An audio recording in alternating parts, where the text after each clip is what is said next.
What's going on, guys? Ball here. Welcome to a new video. Today, before I get fully into the Blast Bounty games, obviously this is something that's important because for the next season of Premier, they're swapping out Train for Anubis. Here's the thing. In my opinion, I think this is more of a side grade. Train was in the middle of like maps I want to remove versus maps I wanted to keep, etc., etc. And I don't think these are the maps that I don't think move the needle, both in a positive and negative way. I still think this is some of the better map pools we're having the last couple of years.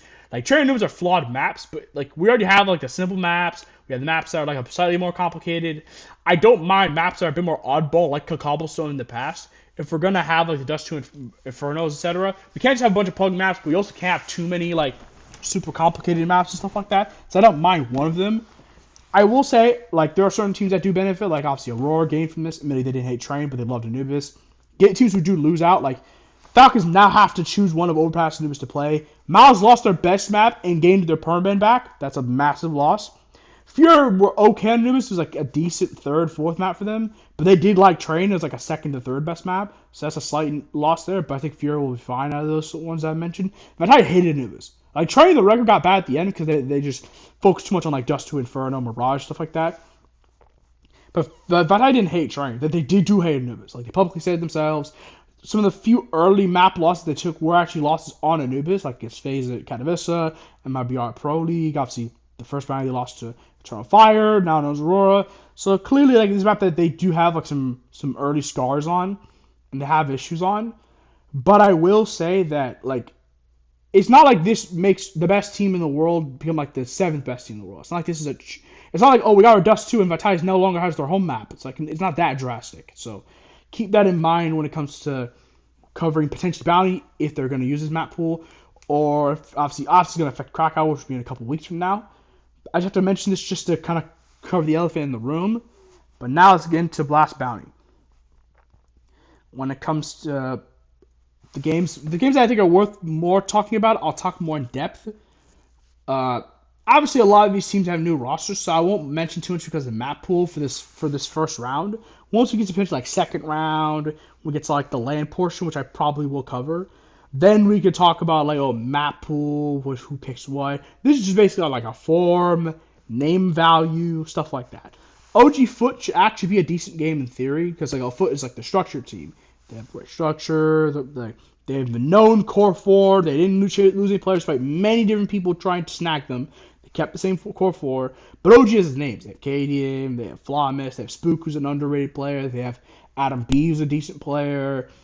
They have like some reasonable like firepower actually. Like they have a pretty reasonable amount of skill, a decent like depth and skill. Like Katie's not gonna be a fragger, but we know as best he can be like an okay, sometimes even decent like off IGL. Even if Katie's my worst individual player, I have some rifle talent. I got a reasonable amount of skill actually. So like that game's the OG is like the flashy names. Foot is like the known commodity. I think Foot should win. They have like maps they can play. They have style that's reliable. They have a coach that's static. They have four players that are static. Like obviously people like Cemetery and Demon that are quality. So they have the names. So like they have like some good enough names where I think Foot should win. This should still be a match you should consider though. Eyeballs FaZe. Here's the thing. I expect Eyeballs for doing the picks. I think one FaZe online always questionable. Secondly, FaZe thinking was the major one. The overperformance. Is Jacob going to keep that up? Is Brokey going to go back to having those flashback maps we saw at varying points the major? If that happens, then FaZe should just blow them out the water. If we're getting the one we saw at Budapest, this should be a quick 2-0. This should be much of a game. But we see the FaZe that we saw before the major. This actually could be a brawl. Like this could be at least a competitive two maps, if anything. Fnatic Astralis, even if this was the old Astralis with still the Danes versus Fnatic with the old lineup, this would be like a decent game. But now it's like Fnatic with Madden, who I think is, we all agree Madden's not as good of a player as BlameF, but I don't think it's as much of a pure downgrade as like the numbers will say. Because Madden is one of those players that's better than his numbers. I'd call them like eye test players. It's like Mopaj, Madden, Zontic. These are players who are better than their stats. But still, unless like Jack Haslam's going to gain an extra 10%, like it's not like Fnatic will be much better. And the key thing is that I'm wondering, do Straws have the growing pains? Because two things I have to answer is one, can Yabi play on an English speaking team? Not because he doesn't know English. Yabi, all Danish people have great English to some degree, but it's just Yabi will be as comfortable. And secondly, can Hooksy frag in an international team? Because when he played G2, Hooksy was not a fragger. He literally was a joke for not getting kills. But when he joined Charlotte, The reason why they made the finals run, the reason why they stayed competitive, making like some playoffs, could win key series, is that Hoaxie actually became a good fragging IGL, like a very least an above average one relative to his position. It's like a reasonable fragging IGL. Considering he had 0 star players and top 20 players on his team, him being able to frag to a reasonable level was a key reason that Charles could somewhat keep up and could take a map off of Vitality at Chengdu, could beat Aurora at Budapest, can make the final stand with the first Galana, beating teams like Navi, taking a map off Spirit, stuff like that, being versus pro, etc. So can Hoaxie as an individual keep up? That's what I want to really consider when in the future, not just in the series, but just in general. Ho2 Aurora, first off, I respect Ho2 for doing this pretty early on. Keep in mind, they're still like, I think, they did for like Heroic. They did for a lot of teams. Obviously, Aurora have a big benefit, potentially, depending on the schedule, if they get Anubis back in this veto. But first of one, they do have a new player, so to consider that in mind. And secondly, I still have questions about Madrid's calling style. Even if yes, Zentara's online, absolutely fried. Yes, Woxic should be the better op in the server. No respect to Duke Fijura, but Woxic is overall a better op, especially if Aurora going to get started and they get the economy rolling. It could be a nightmare. But I expect Ho2 to go for the ballsy play. And the problem is, Ho2's best map overpass is that Aurora can play at least. They're competitive on it. They can play both halves, seeing them get rounds on both halves, actually. So it's not like they have a map that like a lock to win. I do think if Ho2 pick Mirage, they can win that. Absolutely doable. Aurora's Mirage is dreadful. They're not good on it. But any decider, even if it's overpass to decider, if it's like say an Inferno pick from Aurora or like a Dust 2 pick from Aurora, they're gonna get 2 maps they have a chance on. So I'll give Aurora a reasonable chance to win that. Passion, Game Religion, if these are both teams at peak powers, this would be a really good game. Considering Game Religion, obviously a new IGL, potentially don't have PR, rumor mill aside. Without PR, this should be a wash. Passion should just wash them. Even if especially because early on in tournaments and less pressure games, Grim does choke. In low pressure, no high, no meaningful. This obviously is meaning because it's single limb, but in a no pressure game, just an online best of 3, Grim is fire. KVM will get you kills. JT had an incredible major, bunch of good games. They have reliable home maps like Overpass. Okay, they might not have Trainer, but at least we know the old passion with this core 3 back complexity loved Anubis as well. So they got 2 of their home maps. They actually improved a bit on Mirage. They actually got some key wins on that map. They have Dust 2 in their pocket. They have enough maps where I know that Game Legion aren't gonna have any free wins in this veto. So with PR, this is actually a very good game potentially. But without PR, this is a blowout. I think this will be a quick one. Energy Heroic, even with Heroic from 2 new players, including an IGL, they still have XFloud, one of the more skilled players on the server. Admittedly streaky, but still can have impact. So Nilo, easily the best player on the server, not even close. Especially post Tenier, Nilo has been an absolute legend these last couple months. Awesome individual level. Alcaren's a better opera than OC. Even if it was exotic, I still think Alcaren would have been a better opera. So they have the best rifle in the server, the best opera in the server. They arguably one of the better IGLs. Crimson's a solid IGL. Nitro isn't bad either, but I think you could rate the better IGL. And they might even have the 3rd best player on the server. This should, even with Heroic's new players and potential growing pains, this should be a Heroic 2-0 wipeout. Energy has to overperform, or George has to play out of his fucking skull, which is not impossible, but very unlikely. Monty versus Navi, here's the thing. Even though we don't know who Ryu's replacement is, Navi will let you get rounds. Everyone knows, the first bounty when they let Imperial Valkyries get some rounds, or when Navi, lost the opening map against TNL in overtime, Navi will let you get rounds. Navi will let you play. Even when they're, one of the elite level top teams in the world, against underdogs, Navi will generally let you get rounds. They'll let you get 7 rounds, 8 rounds. They'll let you play the game because Navi don't play disrespect CS. If Monty are playing against Falcons, they'll play disrespect CS. They'll just dumpster you. They won't even play real CS. They'll just crush you, right? Even with potentially no train involved, Navi should still win. They'll lose rounds. Might even lose a map somehow. It's not impossible. It's Navi online, but Navi should win. VP Vitality, yes, they had a close series at Chengdu. Absolutely true. Yes, VP were 2 rounds on 2 winning Vitality. That's also true. They had several chances. They're up 11-8 at one point. That is true. But the problem is, it took VP Inhuman counter just to almost win 2-0, and they got banged out in the 3rd map. Also, Zai never showed up to that series really. The 3rd map, I think he turned up. The first 2 maps, he was fucking trash. He barely showed up to those first 2 maps. He barely got kills on the scoreboard. He got carried in that series. That was the only series that whole tournament where Zai struggled. Every other series in that tournament, Zai absolutely demolished. He farmed. He even played well in the final and lost against Furia. That was an abnormally bad series, and that series, Vitality still won without him.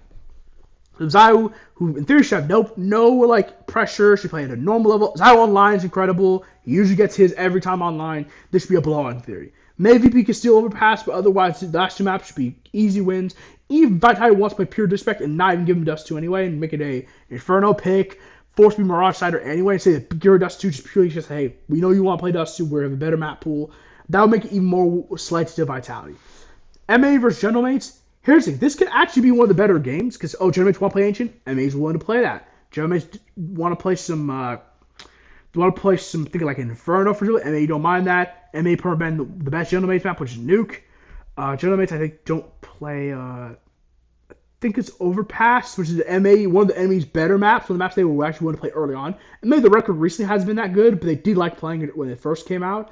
So both teams are gonna get maps they can play. Something like I imagine like a weird like Inferno, Ancient, Mirage veto, which both teams don't mind. I think the tactics here, M80.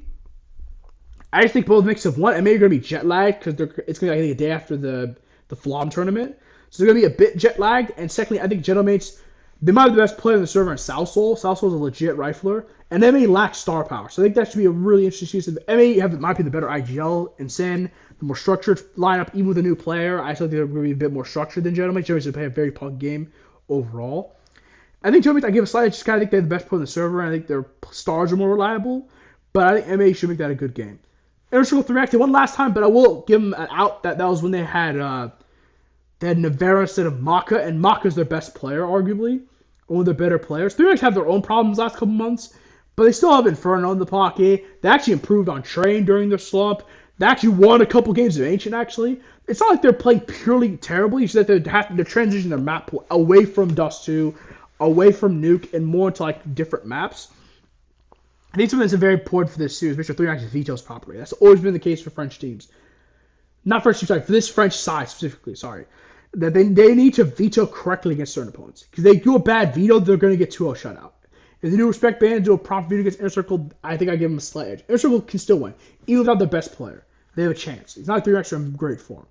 Nip, TL, this should be probably the most even. This is like, when Nip have played more recently. They've played a couple local events with Madden. Maybe they haven't played events with Karn.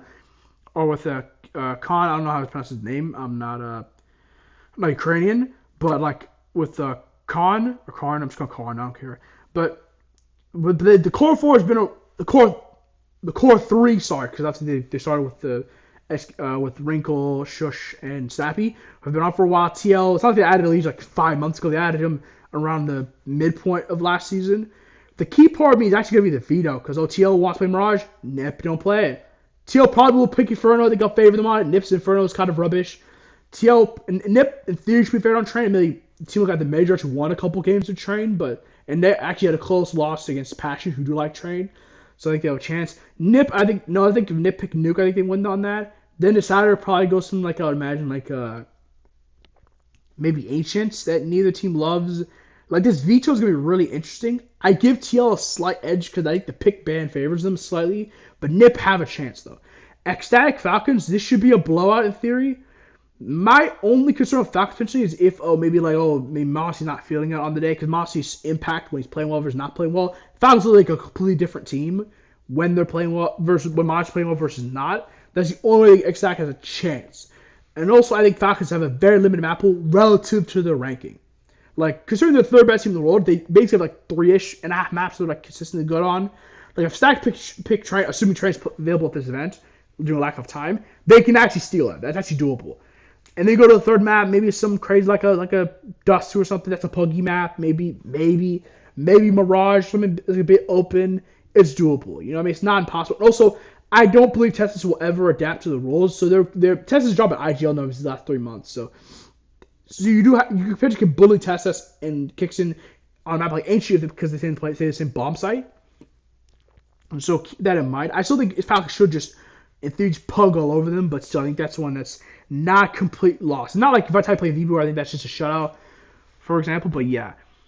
Ents Paravision, I like the addition overall of minus AW plus Zwei, but I don't think Zwei is that much better than AW relative to the position. Assuming they're going to just put Zwei plug into AW's exact position, because Zwei was bad as a support development in Spirit. Obviously, PvP is a lesser team. They're going to play some easier competition relative to Spirit. But even when Spirit will play less competition in events like Pro League, for example, Sway wasn't farming in these games. He just was a bad support element.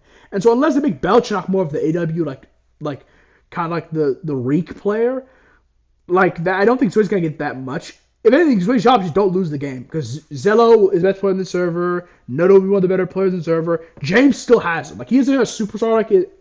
Okay, not superstar. That's a reach.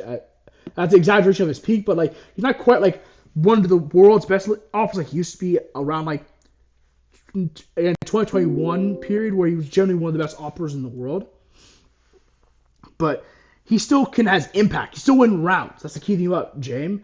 And he's probably the better operator when it comes to impact versus Pody. Like, Pody's a better overall operator because of numbers, but like James wins so many clutch. I saw the major. James won so many clutch rounds, so many important rounds.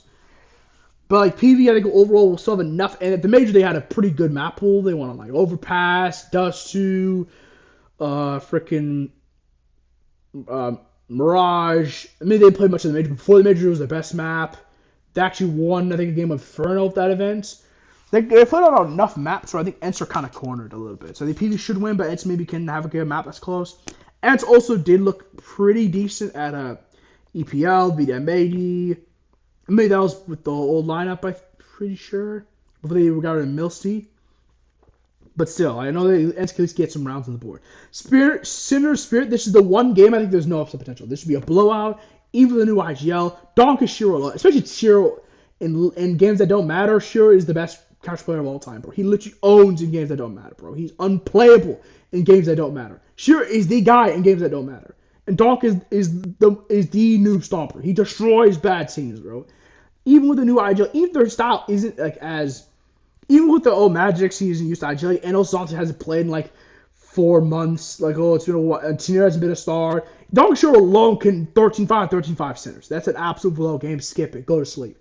Betboom Pain. I like this early pick from Betboom. And Pain, here's the thing. I think this could be a positive of this in sense of, okay, first off, one, improving the language issues, and secondly, Bigger's Era could be a star again, because Bigger's in the last couple months, even with Pain's problems, actually got better as an individual. Like, in Rivals, he had some good games. At the Major, he had a couple good games. At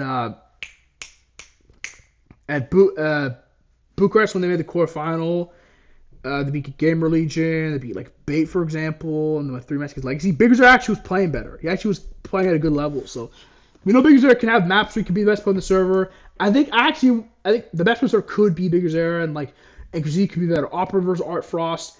Like, the team, like, was like experienced. Betboom have it. Like, they're the most well-rounded team. But Pain have the best player in the server potential, which is crazy considering it's a Brazilian team versus a European team. And lastly, Fury versus 9. The problem is 9, we don't know the last 2 players. At least I don't think it's publicly available.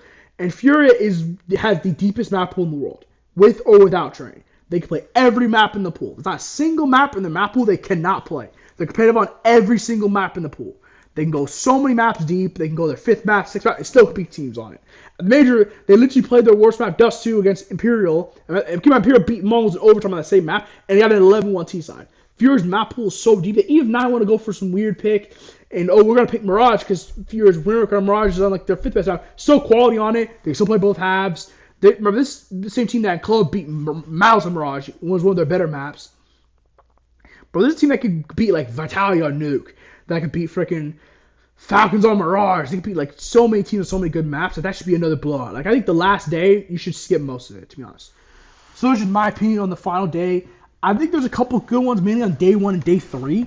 Day 2 is okay. There could be a couple good ones depending on if the underdogs show up to play, or I consider the underdogs to show up to play. But otherwise, like, I think there's a lot of good games, but I will say there's a lot of blowouts, a lot of like quick games involved. Maybe I'll wait for round 2 before I would like really get excited, obviously. But if you guys do enjoy the video, please like and subscribe, and I'll see you guys next time.